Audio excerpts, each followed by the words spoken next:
My name is Tim Longson. This short video is about what's happening with our NHS. It starts with an explanation of what backdoor privatisation is, continues with why privatisation is against the interest of our nation, explains how the Liberal Democrats, UKIP and Tories want to see the NHS dead and buried, or in their own words, privatised, and ends with the only chance the NHS has, Jeremy Corbyn's Labour view.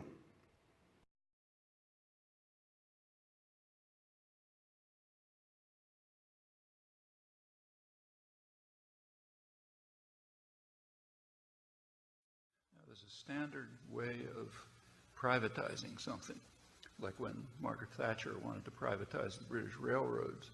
The technique was defund them. And then when they don't work, people get angry. They say, let's do something. So you hand it over to private enterprise, which totally ruins them, and then the state has to come back in, big cost, and try to reconstruct it somehow. It's known as privatization. But if it's defunded, it'll be a problem. Then there'll be pressure to privatize it. That's a huge bonanza for the financial institutions. It'll put trillions of dollars into their hands, which they can then use to make a ton of money with risky investments, which are therefore very profitable. And when it tanks, as it will, when the economy tanks, there's a technique. You pick up your copies of Milton Friedman and Hayek and Ayn Rand, and you run to the nanny state that you've nurtured, and you make sure that they bail you out.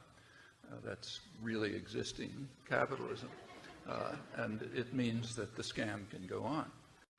You know, financially speaking, it's ridiculous. It's a huge cost and everything else. But there are reasons for it. Social Security is based on an unacceptable principle, namely that each person, that you should care if the disabled widow across town survives.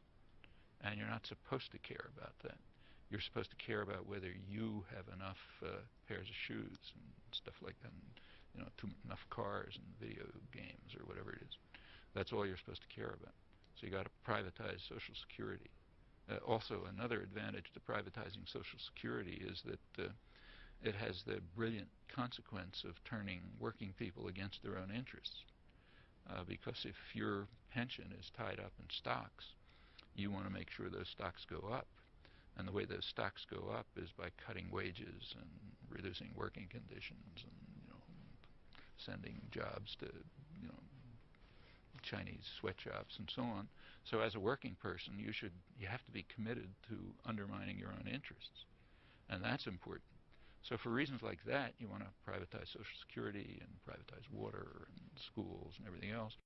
By definition, privatization undercuts democracy. Takes something out of the public arena and puts it into the hands of unaccountable private tyrannies that are created and supported by the state, which is what corporations are. Remember, all this privatization you hear about, it's supposed to be very efficient. And by some measure, by some ludicrous measure, it probably is efficient. And part of the reason why it's efficient is you don't count the costs, okay? So like if you suppose they're talking about privatizing the MTA around here, the public transportation thing. All right, suppose you privatize the system. You and I know how to make it more efficient by the economist's measures.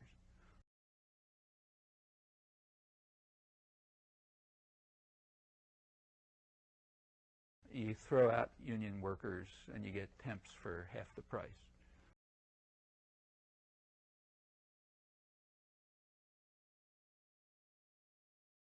And if there's an accident because they never had any training, well, it's just people who are getting killed. You don't measure that. And you cut off the so-called unprofitable bus routes, okay, or subway routes. Like you don't make a lot of money at 11 p.m., okay, so let's throw them out. Well, suppose somebody's stuck somewhere at 11 p.m. and wants to get home. Oh, well, it's entrepreneurial values, let them hire a limousine or something, and in ways like that, you can make the system more efficient simply by transferring the costs over to the public where you don't measure the costs, okay? So, it looks nice and efficient on some economist's paper, but of course there's huge costs transferred over to the public which you don't measure.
Why is this called backdoor privatisation?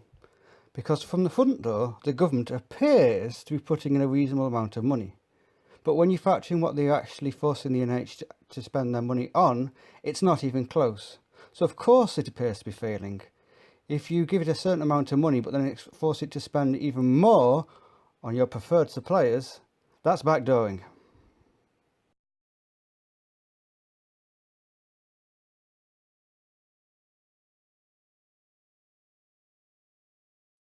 Today's papers make pretty grim reading if you're the health secretary of this country.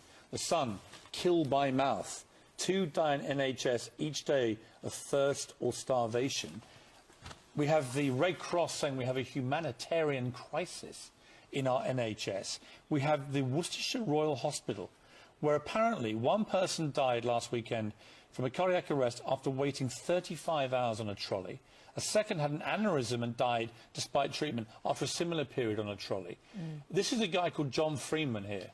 His wife Pauline, at the same hospital, recovering from a stroke, spent 38 hours on a trolley because of overcrowding. He says, my wife was stuck on a trolley right next to the fire doors in a corridor. She couldn't get any seat because of all the trolleys banging in. There were in excess of 20 trolleys stacked up. This is going back to the dark ages. You're the health secretary of this country. How can this be happening in modern Britain? Mr. Speaker, 1.8 million people had to wait longer than 4 hours last year in A&E departments. Now, the Prime Minister might not like what the Red Cross said, but on the same day, the British Medical Association said conditions in hospitals across the country are reaching a dangerous level. The Royal College of Nursing has said NHS conditions the worst ever. Royal College of Physicians has told the Prime Minister the NHS is underfunded, underdoctored and overstretched. If she won't listen to the Red Cross, who will she listen to? Jeremy Corbyn!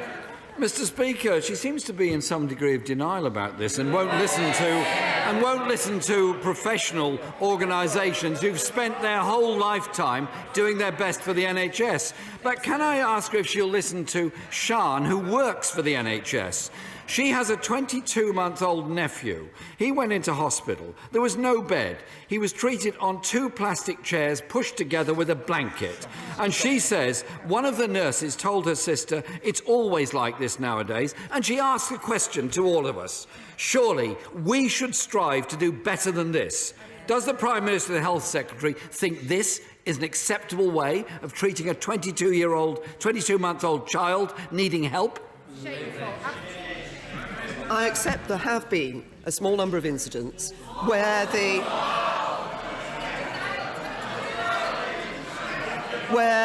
where unacceptable practices have taken place. So what's the problem with the NHS? There is no problem with the NHS. It just needs funding properly.